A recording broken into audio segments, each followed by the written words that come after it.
Romanos 14, del 7 al 9 dice: ninguno de nosotros vive para sí, y ninguno muere para sí. Si vivimos, para Él vivimos, y si morimos, para el Señor morimos. Así pues, sea que vivamos o que muramos, del Señor somos. Ahora, verso 9, préstele atención. Cristo para esto murió, resucitó y volvió a la vida, para ser Señor, así de los muertos como de los que viven. Para ser Señor, así de los muertos como de los que viven.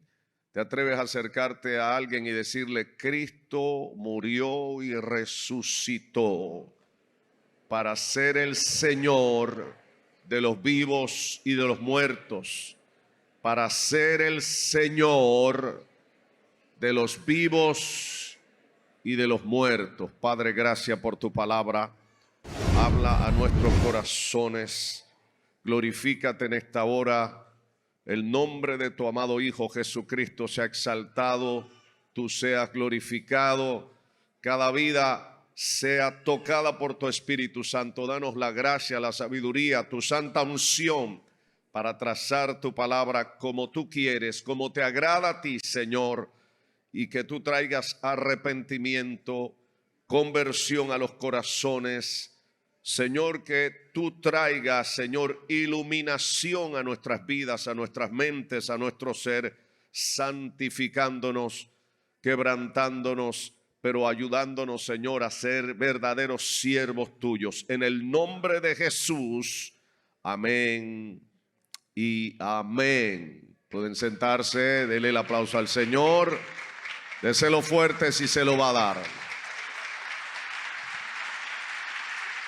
Aleluya.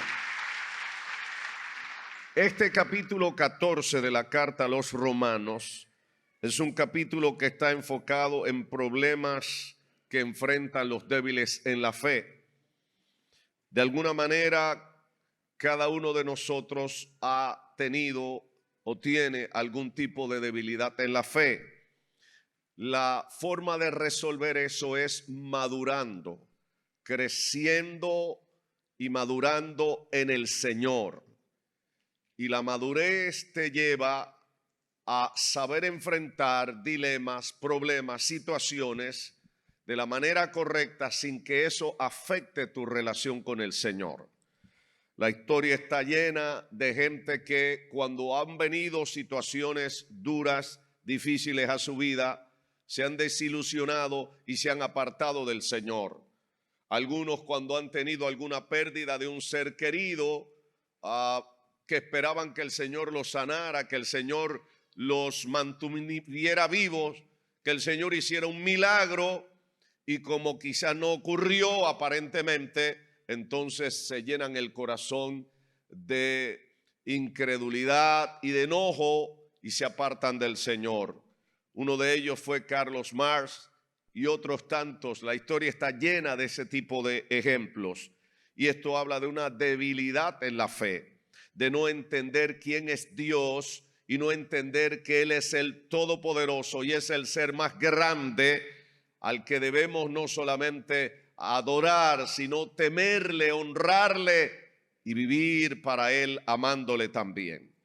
Ahora, en esta carta se nos está diciendo, y especialmente en este capítulo 14, cuando habla de los débiles en la fe, nos lleva a una confrontación a nosotros que muchas veces podemos estar juzgando a otros hermanos porque están flaqueando en su debilidad, porque tienen algún problema, porque están arrastrando algo que parece que no se soluciona en su vida. Y en el versículo 4 nos hace la confrontación. ¿Quién eres tú para juzgar al criado ajeno?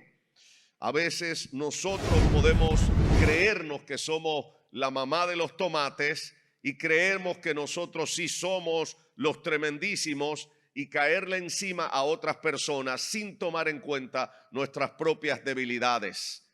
esta confrontación que nos hace el Espíritu Santo con este capítulo 14 de Romanos es importante al decirnos quién eres tú para juzgar al criado ajeno. Porque en otra parte el Señor Jesucristo dice que con la misma vara con la que medimos a los demás vamos a ser medidos.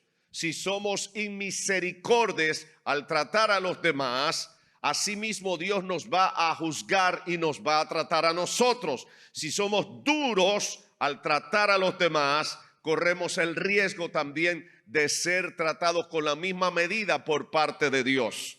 ¿Y a cuántos le gustaría que le den una sopa de su propio condimento? ¿A cuánto le gustaría que le midan con la misma medida que usted ha medido a los demás?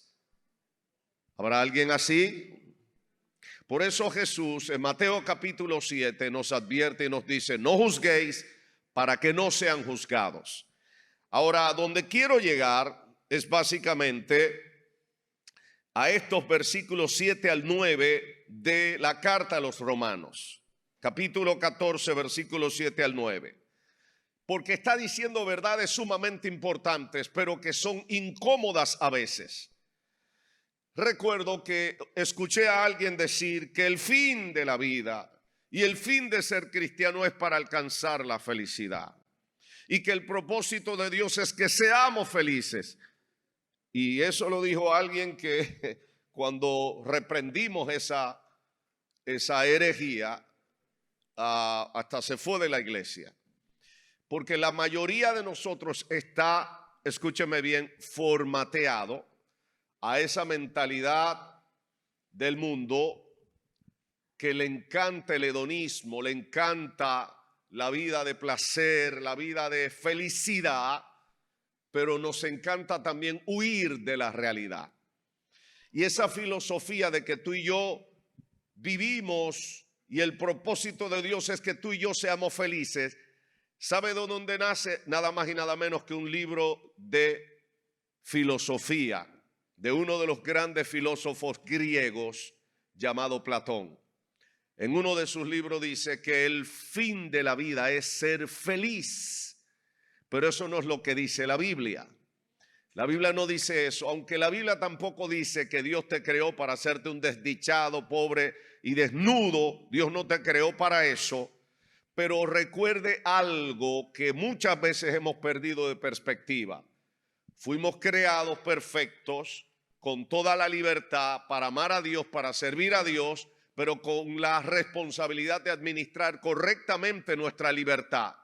Como no administramos correctamente nuestra libertad, caímos en el pecado de la rebelión. Una rebelión que se armó en el cielo, donde Satanás, el diablo, arrastró a una tercera parte de los ángeles en contra de Dios y extendió esa rebelión hasta el jardín del Edén en la tierra, haciendo también que Adán y Eva, los representantes de la raza humana, se rebelaran contra Dios. De manera que hay una rebelión en el universo, rebelión de una tercera parte de los ángeles y rebelión de la raza humana que ha contaminado a todo el universo, a toda la creación, y Dios tiene que hacer frente a eso. Para eso Dios ideó un plan, lo ideó desde antes de la fundación del mundo para restaurar, para sanar, para salvar lo que se había perdido. Y una de las cosas que planeó fue enviar a su Hijo mismo a que viniera primero a redimirnos del pecado, de la culpa y del infierno para darnos salvación y vida eterna, pero también la segunda parte es para que entendiéramos que el señorío del Dios del cielo tiene que ser restaurado en el universo, restaurado en el cielo. Esos ángeles que pecaron, escúcheme bien, dice que van a ser arrojados al infierno juntamente con Satanás el diablo. Porque escúchame bien, la Biblia dice en Mateo capítulo 25, versículos 40 y 41, dice que Dios no creó el lugar de fuego para nosotros. Pues mire lo que está diciendo. entonces dirá también a los de la izquierda, apartaos de mí, malditos, al fuego eterno. ¿Para qué? ¿Preparado para quién? Para el diablo y sus ángeles. Dios no lo preparó eso para el ser humano. Pero el ser humano que se ha rebelado contra Dios va a terminar también, si no se arrepiente, en ese lugar. ¿Alguien me está oyendo en esta hora? Hay iglesias donde esto no se predica, donde está prohibido hablar de eso porque eso traumatiza a la gente. Pues bien, si usted se va a traumatizar hoy, pero sepa que el pecado tiene consecuencia y la consecuencia final del pecado es ir al infierno de fuego. Ahora, Dios no quiere que nadie se pierda, dice la palabra, sino que todos procedan al arrepentimiento.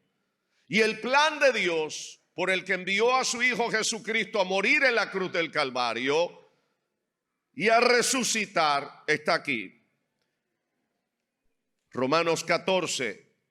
En primer lugar, mire lo que dice el versículo 9. Porque Cristo para esto murió y resucitó. Y volvió a vivir. ¿Para qué?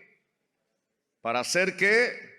Señor de quiénes, tanto de los muertos como de los que viven, de los vivos.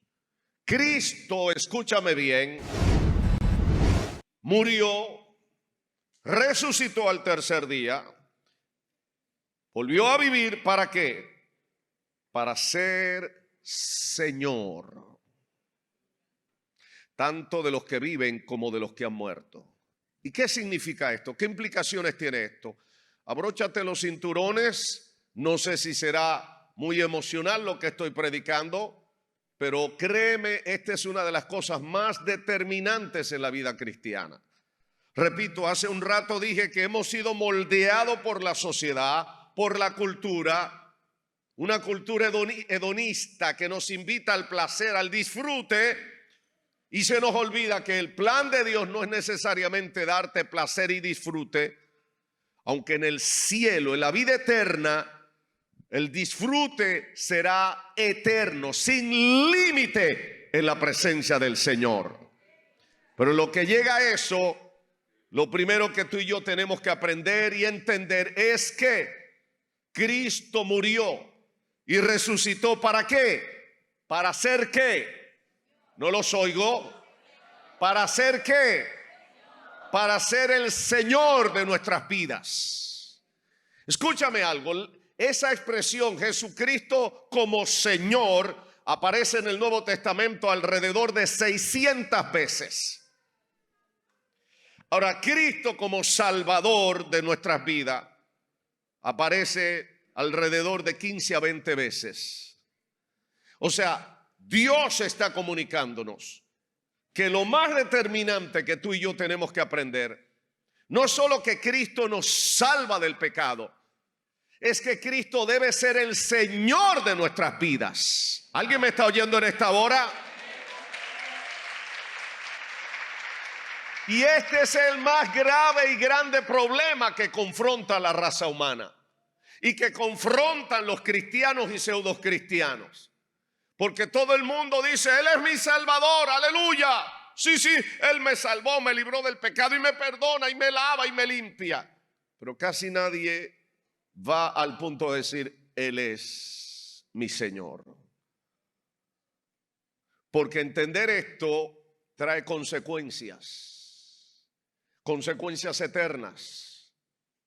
Y una de las cosas determinantes que tú y yo tenemos que saber y practicar es que en nuestras vidas tiene que darse el señorío de Jesucristo ya. Jesucristo tiene que ser nuestro Señor. ¿Y qué significa eso? Que Él es mi Señor. Significa que debo decírtelo en un lenguaje más bíblico. Mira lo que está diciendo el mismo Señor. Lucas capítulo 9 versículos 23 y 24. Lucas capítulo 9 versos 23 y 24. ¿Estamos aquí, hermanos míos? Lucas capítulo 9, 23 y 24. Y decía a todos, si alguno quiere venir en pos de mí, ¿qué? Niéguese a sí mismo, Tome su cruz cada día y ¿qué? Y sígame. Todo el que quiera salvar su vida, la perderá. Y todo el que quiera o pierda su vida por causa de mí, la salvará. Ahora te lo leo en una versión que te pone más a tono y que te da a entender. ¿Qué significa cuando Jesús dice, niéguese a sí mismo? Y vaya anotando, hablé de esto la semana pasada, hoy estoy entrando más en profundidad acerca de esto, por la gran necesidad de entender esto, porque como pastor estoy horrorizado de ver gente que Jesucristo no es Señor de su vida, que dicen que son cristianos y son cristianos de pacotilla. El testimonio de su andar, de su convivencia diaria, es el testimonio de un impío más. Se comportan, hablan y viven como impíos y vienen el domingo a la iglesia y cantan 2 o 3 coritos, pero viven como impíos, son impíos. No hay señorío de Cristo en sus vidas. Y mira lo que está diciendo la Nueva Traducción Viviente acerca de Lucas 9, 23 y 24. Lucas 9, 23 y 24 en la Nueva Traducción Viviente. Entonces dijo a la multitud, si alguno de ustedes quiere ser mi seguidor, mi discípulo, tiene que abandonar su propia manera de vivir, tomar su cruz cada día y seguirme. La pregunta del millón es, ¿cuántos son cristianos aquí? Levánteme la mano a ver. Hay unos cuantos impíos, yo creía que eran cristianos. Voy a hacer la pre-pregunta, porque detrás de eso es lo que viene la pregunta de verdad. ¿Cuántos son cristianos acá? Seguidores de Cristo, a ver, ¿cuántos son? Ahora sí. Entonces abróchate los cinturones para lo que viene. Jesús dice, si alguno de ustedes quiere ser mi seguidor, mi discípulo, ¿hay algún discípulo de Jesucristo acá? A ver. Hay algunos ahora que no levantan la mano. Si alguno quiere ser mi discípulo, tiene que abandonar su propia manera de vivir. En otras palabras, tú no puedes seguir haciendo lo que te da la gana, viviendo como te da la gana.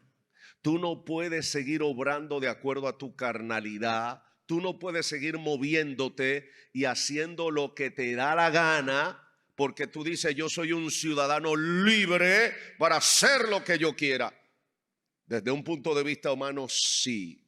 Pero desde el punto de vista del reino, si tú eres discípulo de Jesucristo, tú has renunciado a tu propia manera de vivir, has renunciado a tu propia manera de vivir y has aceptado el señorío de Jesucristo. Ahora no vivo yo, vive Cristo en mí. ¿Alguien me está oyendo en esta hora? ¿Qué significa esto? Jesús está diciendo, si alguno quiere ser mi discípulo, si alguno dice que es cristiano, que me sigue a mí, la señal manifiesta, la más importante de todas, es que ya no vive a su manera, ya no obra a su manera, ya no se maneja como le parece, ahora tiene señorío sobre su vida. Ahora hay alguien que le ciñe. Ahora hay alguien que le gobierna. Ahora tiene el gobierno de Jesucristo sobre su vida.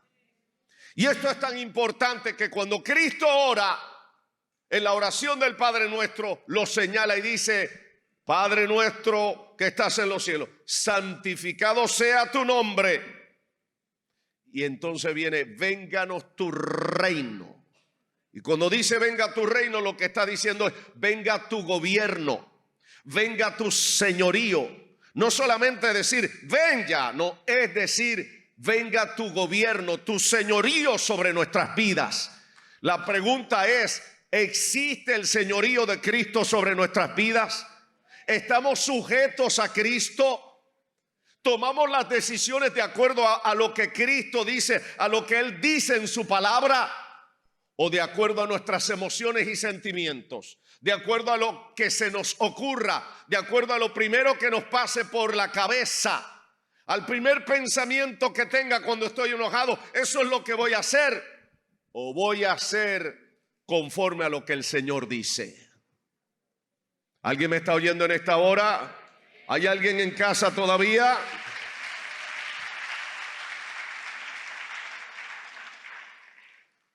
Si alguno de ustedes quiere ser mi seguidor, tiene que abandonar su propia manera de vivir. Una de las cosas más frustrantes con las que como pastor uno se encuentra es cuando hay que ir y hablarle a alguien y decir: hermano fulano o hermana fulana, mire, eso que está haciendo no está bien. Eso no le agrada al Señor. Y hay personas que actúan con humildad y dicen: sí, ay, perdóneme, mire, yo estaba ignorando eso. Pero hay otros que son soberbios y dicen: ah, no, yo soy de los fulanos de tal, de la familia fulano de tal, y nosotros somos así. En otras palabras, reafirmando su pecado. O yo soy de tal país y los de tal país somos así. O sea, no eres capaz de humillarte y decir: ay, perdóneme, he pecado contra el Señor. Sino que reafirma su pecado y lo identifica con su apellido y hasta con su nacionalidad. En otras palabras, sigue viviendo de acuerdo a su propia manera de vivir. Sigue haciendo lo que te da la gana. El Señor de Jesucristo, el señorío de Jesucristo no está en tu vida. Y necesitamos volver al arrepentimiento, hermanos míos. Necesitamos volver a la cruz y entender que aquí está el kit del asunto, el centro de todo esto. Jesucristo ha resucitado para ser Señor. Él no resucitó para dar un paseíto. Él no resucitó para ser uno más. Él es el Señor. ¿Alguien me está oyendo en esta hora?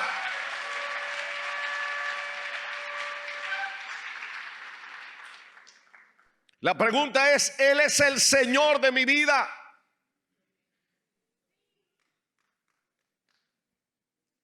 Hay que examinar cada detalle, las decisiones que tomamos, cómo las tomamos, lo que hacemos, cómo vivimos, nuestro estilo de vida, hasta nuestro estilo de usar el dinero revela quién es el Señor de nuestras vidas. Repito, la forma en que gasto el dinero revela quién es el Señor de mi vida. ¿Es Jesucristo el Señor de mi vida en cada área, en cada detalle de mi vida? Es una pregunta que todos tenemos que hacernos. Y esto nos lleva entonces a ver lo que dice Romanos 14, versículo 7. Ninguno de nosotros, Romanos 14, 7. Ninguno de nosotros vive para sí y ninguno muere para sí. La pregunta del millón una vez más: ¿para quién estás viviendo? No, porque yo soy joven, pastor, tú sabes, yo no puedo almacenarme en esa iglesia como una pasa arrugado ahí que me pasa el tiempo. Yo tengo vida, yo tengo que exhibirme como un joven. No hay ningún problema. Pero ¿qué revela tu vida? ¿Qué revela nuestras vidas? ¿Qué revelan nuestros hechos, nuestras conversaciones? ¿Revelan que está el señorío de Jesucristo en mi vida? Cuando hay algún pleito, alguna situación en la que no estoy de acuerdo con alguien y me siento ofendido, ¿cómo reacciono? Le llamo a la policía inmediatamente y le meto preso, cárcel y todo lo que hay. ¿Es esa la forma de resolver los problemas, especialmente entre gente que teme a Dios? Eso revela quién es el Señor de tu vida. Ah, entonces usted quiere que yo me deje acorralar y patear, pastor. No, yo no te estoy diciendo eso. Pero si tú vas a lo que dice 1 Corintios capítulo 11, en el versículo 19, mira lo que dice.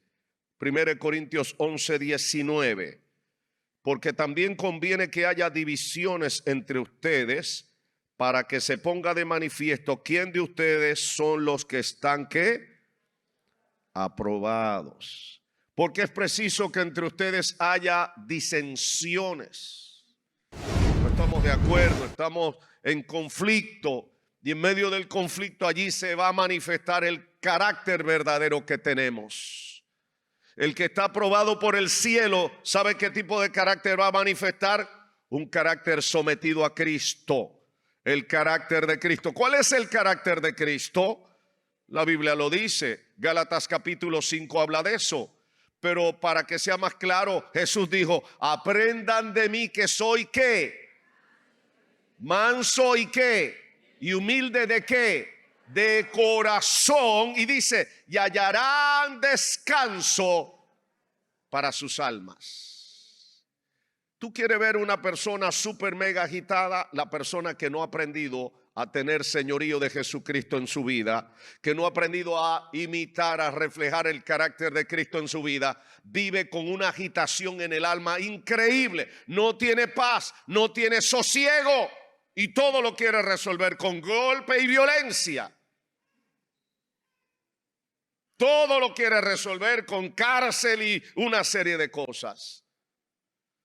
Pero el que ha aprendido a reposar en el señorío de Jesucristo, el que ha aprendido a que su vida está escondida en Cristo, aprende a depender de Él, aprende a esperar de Él, en Él.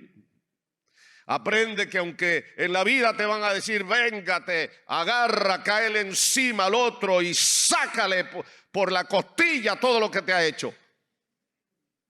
El que ha aprendido a depender del Señor y esperar en el Señor, confía en que el Dios al que le servimos es el Dios que hace justicia y que hace venganza. Él es vengador.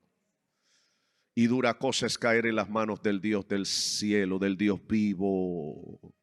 Pero eso no lo conocen los carnales. Eso no lo conocen los que hacen lo que le da la gana. Eso solamente los conocen los que están escondidos en el señorío de Cristo. Que ya no se ven ellos, que quien se ve es Cristo. En su carácter el que se ve es Cristo. En su hablar lo que se ve es Cristo. En su caminar lo que se ve es Cristo. ¿Alguien me está oyendo en esta hora? ¿Alguien me está oyendo? De manera que volviendo a Romanos 14:7, ninguno de nosotros vive para sí, o ninguno de nosotros debía vivir para sí. Si vivimos, debe ser que para Él vivamos. ¿Para quién vives? Es fácil decir para Dios, pero nuestros hechos hablarán de eso. ¿Para quién vivimos? ¿Por quién vivimos? Es una pregunta capital que tenemos que hacernos. ¿Es Jesucristo el Señor de mi existencia? ¿Es Jesucristo el Señor de mi diario vivir? Eso se tiene que revelar, manifestar en cada instante de mi vida. Porque ninguno de nosotros vive para sí y ninguno muere para sí. Verso 8. Si vivimos, para el Señor vivimos.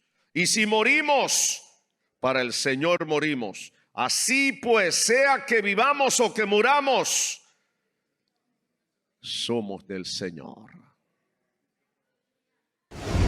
Déjame decirte una de las cosas que tenía resuelta la iglesia primitiva y los creyentes de los primeros siglos. Era tanta la persecución, hermanos míos. Era tanto el golpeo sistemático del imperio y de la gente que los azotaba, los perseguía por donde quiera, que los creyentes aprendieron, hermanos, que la vida se podía ir en cualquier instante y que el aliento de vida que le quedaba debían utilizarlo para honrar al Señor y no para estar metidos, enganchados en problemas y en cosas mundanales. Llegaron a tener, hermano, una certeza: la vida es demasiado corta para gastarla en cosas que no edifican, en cosas que no honran a Dios. Y eso habla de señorío de Jesucristo. Aprendieron que el tiempo que nos queda sobre esta tierra debía ser usado al máximo para glorificar al Señor, para alcanzar a los perdidos y para ser de bendición para alguien. Esas tres cosas hablan de señorío de Cristo en mi vida. Pero ¿cuál es la agenda de cada creyente en este día, en este tiempo?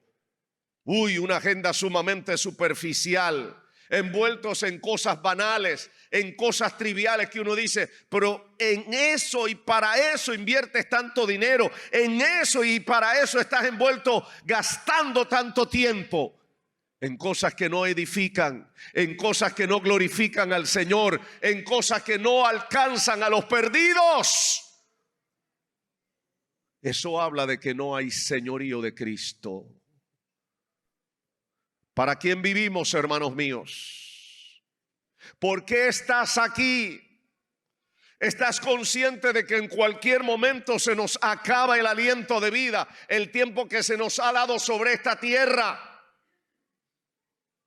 Y tendremos que responder al Señor por la eternidad. Si usted ve el versículo 10 de este mismo capítulo 14 de Romanos, mire lo que dice: así que tú, ¿por qué juzgas a tu hermano?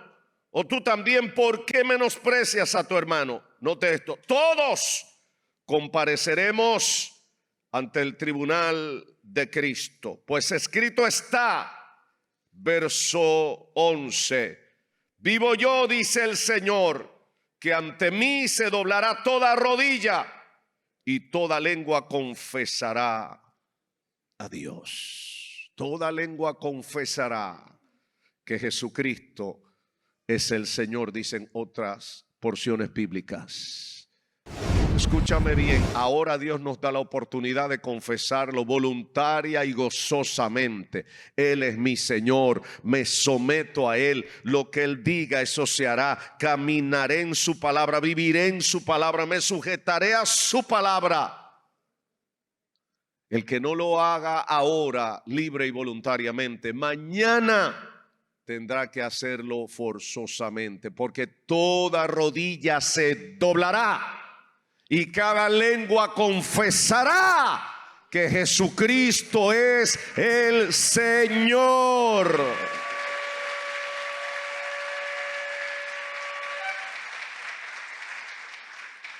Hermanos míos, hay una queja de Dios. Lucas capítulo 6, versículo 46 dice esto. Lucas 6, 46. Así que, ¿por qué siguen llamándome Señor, Señor, cuando no hacen lo que digo? ¿Por qué me llamas Señor, Señor, cuando no haces lo que yo te digo? El señorío de Cristo en la vida de la persona que hace lo que le parece, que dice, bonito mensaje, pero a la hora de tomar decisiones saca otro librito y dice, pero yo voy a tomar el librito de mis experiencias, el librito de mi sabiduría, el librito de lo que yo sé, de lo que dice Pepino Pérez y no lo que dice Jesucristo.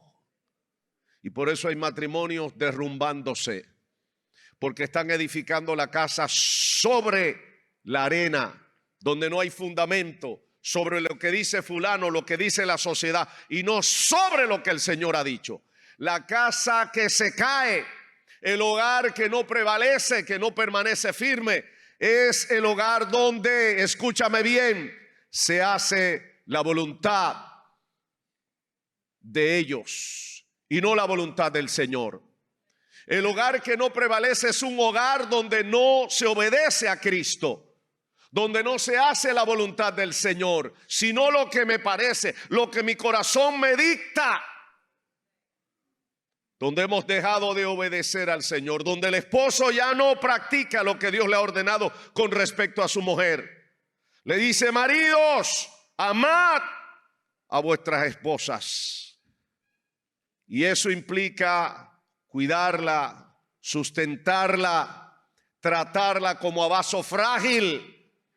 Y a la esposa le dice que la esposa respete a su marido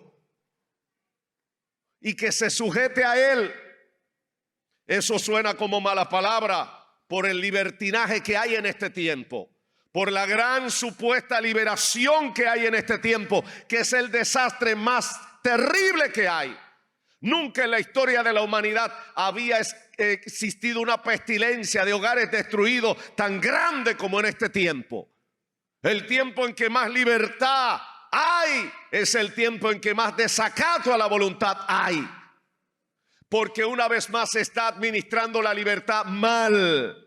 Dios creó al ser humano con toda la libertad, inclusive hasta para no servirle al Señor. Pero se supone que bien administrada la libertad era para honrar al Señor, para servirle a Él y para vivir en Él, porque es la única manera, hermano, de que todas las cosas vuelvan a ser como Dios quiere que sean. Que podamos vivir en paz y felicidad, escúchame bien, por siempre y para siempre, forever and ever and ever and ever, sin fin, jamás. ¿Alguien me está oyendo en esta hora? Dáselo fuerte si es para el Señor.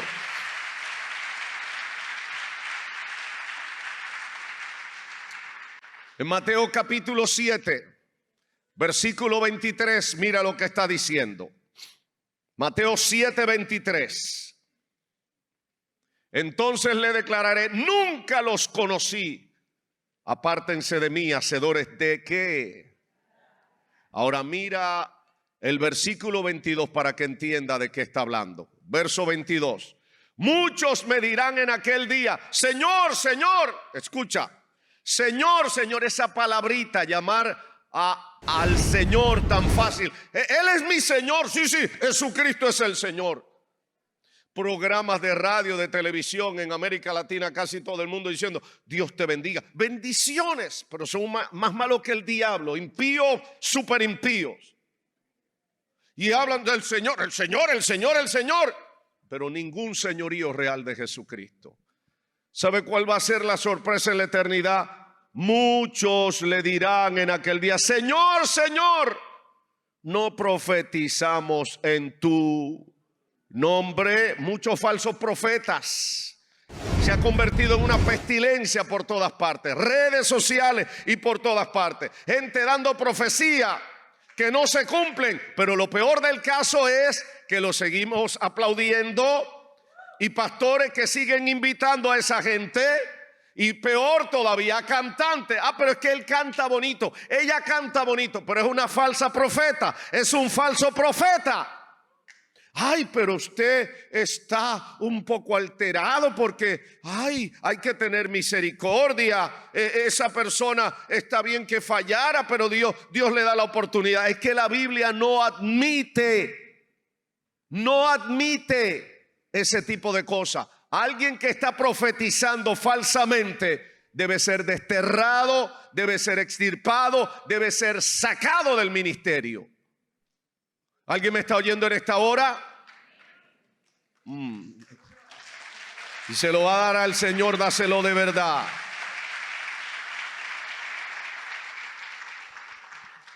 Muchos me dirán en aquel día, Señor, Señor, profetizamos en tu nombre echamos fuera demonios y en tu nombre hicimos muchos milagros, porque el diablo también hace milagros. Eso no quiere decir que no existan verdaderos milagros de Dios. No quiere decir que no hayan verdaderas profecías de Dios, porque esto también lo utilizan para atacar al pentecostalismo. Mucha gente por ahí que no cree ni en el agua tibia, no cree que Dios pueda hacer ya nada, que ya Dios terminó todo lo que iba a hacer. Ese es el otro extremo. Y utilizan esto para atacar al pentecostalismo.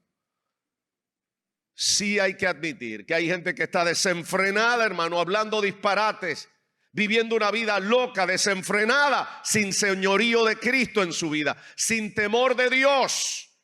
Cuando no hay señorío del Señor sobre nuestras vidas, no hay temor de Dios y hacemos cualquier cosa y seguimos para adelante sin arrepentimiento. Pero cuando hay temor de Dios, el temor te lleva al arrepentimiento, apartarte del pecado. El señorío de Cristo te hace entender es que no, es que Él es el Señor.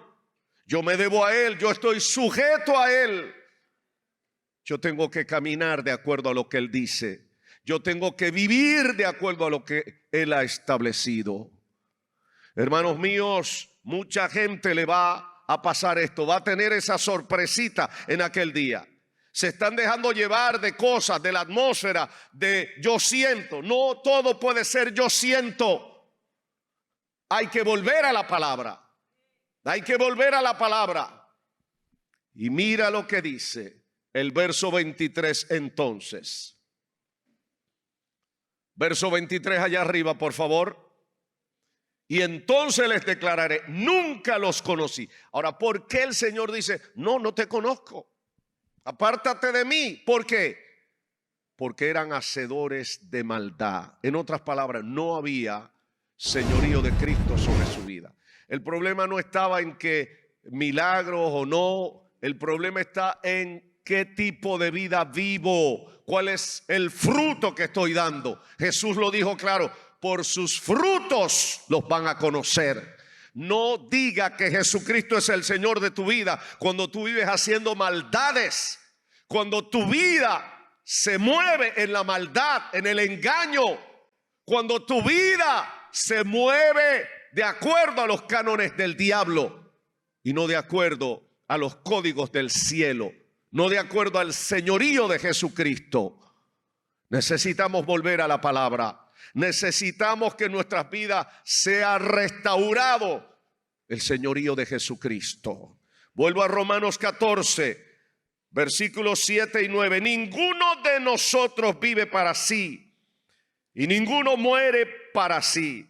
Si vivimos, para el Señor vivimos, y si morimos, para el Señor morimos. Así pues, sea que vivamos o que muramos, somos del Señor. ¿Hay alguien aquí que es del Señor?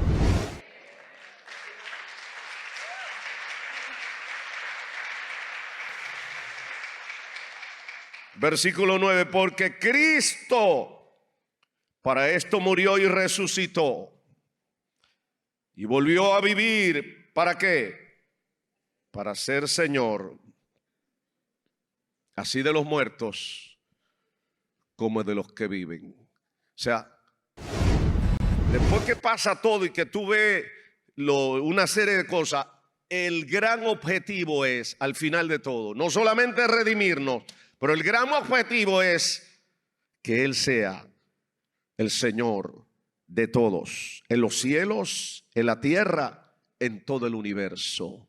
Él debe ser el Señor, el Señor, el Señor. Y eso implica que lo que hablemos, lo que hagamos, lo que pensemos, lo que planifiquemos, lo que deseemos debe estar acorde con el señorío de Jesucristo. Si Él dice no, es no.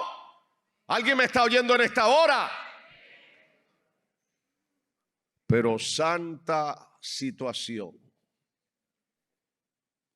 santa sorpresa. El moldeamiento que hacen los medios de comunicación, las redes sociales, la cultura en la que vivimos, te dice, no, pero todo no puede ser Biblia. No, tú tienes que tener más libertad para tu obrar. Tú eres una mujer joven, enseña tu cuerpo, exhíbete. Y quiero decir esto expresamente e intencionalmente. Si tu marido, si tú estás casada y tienes un marido y sabes que tu marido se molesta cuando tú sales vestida de tal manera, ¿qué tú quieres? Seguir porque tú tienes la furia de exhibir tu cuerpo y exhibirte porque tú eres una mujer curvera y todo eso. ¿Crees que eso está agradando al Señor? Y a quien le sirva el traje que se lo ponga. Si como hombre sabes que tu mujer te está diciendo, eso no está bien. Eso no está bien. ¿por qué seguir con esa intencionalidad cuando tú sabes que no estás bien? Porque en realidad no hay señorío de Jesucristo sobre tu vida. Tú vives para agradar a tu carne. Tú vives para agradarte a ti mismo, a tu naturaleza caída, no para agradar al Señor. Porque cuando vives para agradar al Señor como hombre, te vas a cuidar de cada detalle que haces, cada detalle de tu vida. Vas a procurar de que cada detalle de tu vida glorifique al Señor. Pero como mujer, vas a procurar de que cada detalle de tu vida le agrade y glorifique al Señor.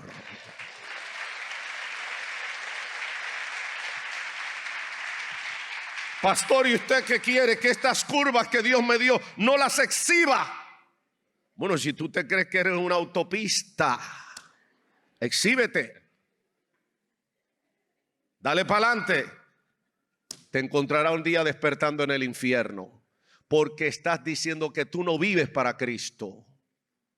Hombres que viven, hermano, como adolescentes, están casados pero quieren comportarse como adolescentes. No hay señorío de Cristo en tu vida.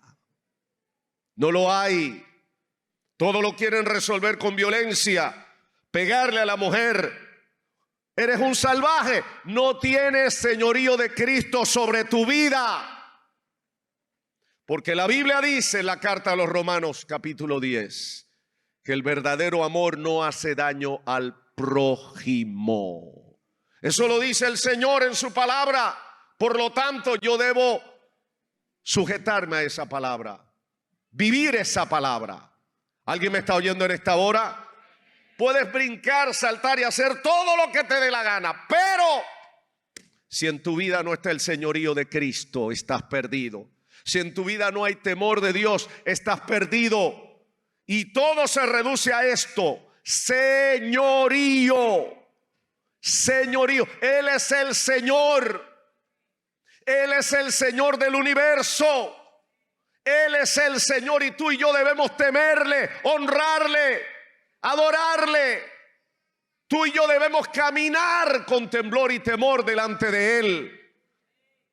Y pensar, y termino aquí, ¿cuál es el testimonio que le estoy dando a la gente que está alrededor mío, que no conoce a Cristo? ¿Cuál es el testimonio? Que soy un levante igual que los demás, que soy uno más, un mundano igual que los demás, que en vez de ser luz en medio de las tinieblas, soy uno más que se une al coro, en vez de decir un momentito, esto se para aquí. Yo no estoy de acuerdo con eso. Aunque no me quieran, pero Jesucristo es el Señor de mi vida y eso no le agrada a mi Señor.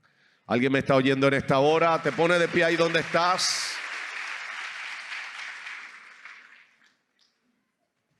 Póngase de pie si estás sano. Esta escritura de Romanos 14 termina recordándonos que tú y yo vamos a comparecer ante el tribunal de Cristo. Vamos a dar cuentas de todo lo que hacemos y dejamos de hacer. Y nos recuerda una y otra vez, aún en medio de las debilidades y falencias humanas, debe prevalecer algo. Jesucristo debe ser el Señor de nuestras vidas, el Señor de nuestros hogares, el Señor de nuestras conciencias, de nuestra conducta, de todo nuestro quehacer, de todo nuestro ser por completo. Él debe ser el Señor a quien honremos y adoremos. Cierra tus ojos ahí donde estás y quiero que te hagas esa pregunta: ¿es Jesucristo el Señor de mi vida? Y si Él es el Señor, ¿por qué sigo haciendo lo que me da la gana? Lo que me parece. ¿Por qué sigues viviendo como un mundano, como una mundana más? ¿Por qué no hay cambios profundos en la existencia, en tu vida? Padre, en el nombre de Jesús, en este día hemos entregado tu palabra. Que tu Espíritu Santo traiga arrepentimiento, que tu Espíritu Santo traiga a nuestras vidas, Señor, ese algo que solamente puedes poner tú. Verdadero arrepentimiento, verdadera humillación. Toca los corazones. Que tu temor se apodere de nuestros corazones, Señor, y haya respeto de parte nuestra hacia ti. Haya temor, haya reverencia a tu nombre, reverencia a tu persona, a lo que tú eres y representas. Que te demos a ti la prioridad en nuestra existencia, en todo nuestro ser por completo. Fortalece, levanta aquel que está caído, restaura a aquellos, Señor, que hasta este día han estado viviendo de espaldas a tu palabra. Trae verdadero arrepentimiento. Ten misericordia de nosotros, en el nombre de Jesús. Amén. ¿Habrá alguien en este día que quiera arrepentirse de sus pecados y convertirse a Cristo? Alguien que quiere entregarle su vida a Cristo. Si hay alguien así, le invito a pasar aquí al frente. Denos la oportunidad de orar por usted para que el Señor le salve hoy. Mañana puede ser tarde. Si hay alguien así a su lado, ayúdele a pasar. Hoy te llama el Señor. Mañana puede ser tarde. Bendito el nombre de Jesús. Oh, gloria al nombre de Jesús. Aleluya. Ayúdenos a orar en esta hora también por esta nación. Este país necesita volverse al Señor en arrepentimiento, en humillación. Una vez más, ayúdenos a orar por este país. Y si alguien quiere aceptar al Señor, pase al frente. Mañana puede ser tarde. Bendito el nombre de Jesús. Oramos en esta hora por la nación. Si alguien necesita la oración, puede pasar al frente y con gusto oraremos por usted también en este día. Bendito el nombre del Señor. Aleluya. ¿Tú quieres entregarle tu vida a Jesús? Qué lindo. ¿Cómo tú te llamas? Odalis. Odalis. ¿Cuántos años tienes? 8. Qué bueno. A los 8 años, por primera vez yo sentí la presencia de Dios en mi vida y el toque de Dios en mi corazón. Amén. Dios te bendiga. ¿Quieres entregarle tu vida al Señor? Ahí donde están, cierren sus ojos y pueden poner su mano derecha sobre su corazón. La Biblia dice que con el corazón se cree para justicia y con la boca se confiesa para salvación. Cierra tus ojos y repite conmigo esta oración. Padre Santo, en el nombre de Jesús, vengo delante de ti reconociendo que yo te necesito. Señor Jesús, ten misericordia de mí. Me arrepiento de mis pecados. Lávame con tu sangre preciosa. Límpiame de todas mis maldades y dame la fortaleza para servirte, Padre Celestial. Ayúdame a estar firme desde ahora y para siempre y a nunca volver atrás. Gracias, Padre, en el nombre de Jesús. Confieso en este día que Jesucristo es mi Señor, mi Salvador, el dueño de mi vida. Amén.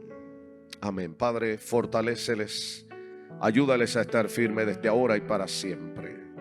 En el nombre de Jesús. Amén.